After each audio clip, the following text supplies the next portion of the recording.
Have you ever heard strange noises in the night? Picture this: a family, fresh-faced and eager, moving into a quaint house on the edge of a New Orleans swamp. An air of serenity, unsettling in its silence, hung over their new home, the chorus of the night their only company. Every evening as the sun dipped below the horizon, the man of the house would leash his dog, a ritual as familiar as the setting sun. Into the encroaching darkness they would stroll, the only souls brave enough to venture out. But with each passing night, the symphony of the swamp began to play a different tune. Alien sounds rustled from the bushes, whispers in the wind that prickled the man's senses.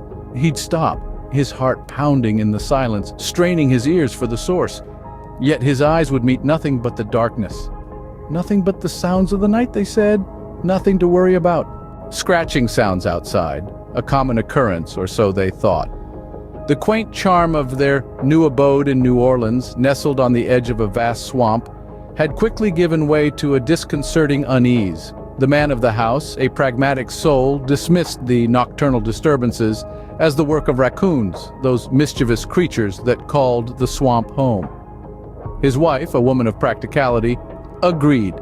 Their daughter, however, was not so easily placated. Every night, as the moon rose high in the inky sky, the scratching would start. A subtle, almost indiscernible sound at first, growing louder as the night wore on. The family dog, usually a beacon of joy and calm, was on edge. Ears perked up in alert, eyes darting towards the inky blackness outside. One morning, a grisly discovery shattered their fragile peace. The daughter, a brave soul of only 10 summers, stumbled upon a half-eaten cat in the backyard. The sight was gruesome. The poor creature's life brutally ended, its remains left as a macabre testament to the violence of the night. The father tried to dismiss the incident as the work of a stray dog or a particularly aggressive raccoon, but the daughter, she knew better. She felt it in her bones, a chilling sense of dread that something was terribly wrong. The sounds continued night after night, growing louder, more persistent. The scratching was joined by a low, gnawing sound, like teeth grinding on wood. The dog refused to venture out after sunset, whining and pacing restlessly as darkness fell. The daughter lay awake at night, clutching her blanket tightly, eyes wide open, staring at the ceiling. She could hear them, the unwanted visitors, scratching, gnawing, seeking entry into their haven. An unsettling find, a grim omen perhaps, but of what? They would soon discover that the horror lurking in the swamp was far more terrifying than they could ever have imagined. When the night fell, it wasn't just darkness that came. A chilling wind blew through the swamp, carrying with it a menace that turned the tranquility of the Louisiana night into a horrifying spectacle. From the murky depths they emerged, giant rats, their eyes glowing with an insatiable hunger.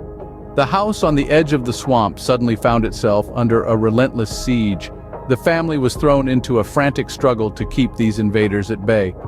The father, armed with a broom, stood at the front door, his face etched with a grim determination. The mother, her heart pounding, barricaded the windows, and the daughter, clutching her beloved dog tightly, prayed fervently for the nightmare to end. But the rats were relentless, their gnawing and scratching resonating through the wooden structure of the house, creating a symphony of terror that echoed in the still night air. The squeaking of these monstrous vermin was a horrifying reminder of the threat that lurked just outside their home. The family, pushed to their limits, fought back with all their might. They had to protect their home, their sanctuary, from these ravenous creatures. Some of the rats managed to breach their defenses. The house became a battlefield. Each room was a potential war zone, each corner a possible hiding spot. The family, armed with whatever they could find, clashed with the invaders. The shrieks of the rats mingled with the shouts of the family, a macabre chorus of fear and desperation. Their struggle was relentless, their determination unwavering. But the rats were many, and they were hungry. As the night wore on, the sounds of the battle grew less frequent, the screams less intense. The house, once filled with laughter and love, was transformed into a terrifying battleground. The echoes of their struggle reverberated through the empty halls, a haunting reminder of the horror they faced. The house became an echo chamber of screams, then fell into an ominous silence. The battle was over. The siege had ended, but at what cost? The dawn was yet to break, the true horror yet to be revealed. A week later, a letter slipped through the mailbox, but it was already too late.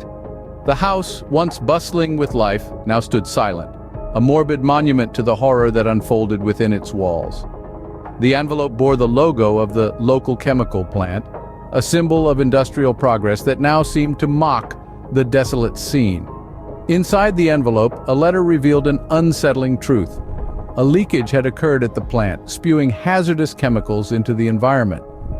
The once serene swamp, teeming with life, was now a breeding ground for monstrous mutations, the giant rats being a terrifying testament to the disaster. The letter was an urgent plea for evacuation.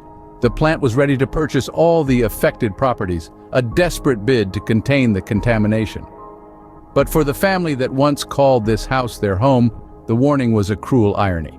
Their fight, their struggle, their desperate attempts to survive, all reduced to a futile exercise in the face of this revelation. The chilling silence of the house echoed the eerie quiet of the swamp. No signs of the nocturnal invaders, the giant rats remained. Their onslaught had ended as abruptly as it had begun, but the damage was done, the family was gone, their lives claimed by the unforeseen horror, their screams, their pleas for help had fallen on deaf ears. The swamp had swallowed their cries, leaving behind an unsettling quiet that was far more terrifying than the chaos of the attack. Their story, their struggle, their end, all remained confined within the walls of the house. A tragedy that unfolded in isolation, a horror that went unnoticed. In the end, the letter was an epitaph, a final testament to a tragedy that could have been avoided. A chilling reminder of the dangers of unchecked industrial progress, of the horrors that lurk in the shadows, and of the silent screams that echo in the aftermath of a disaster.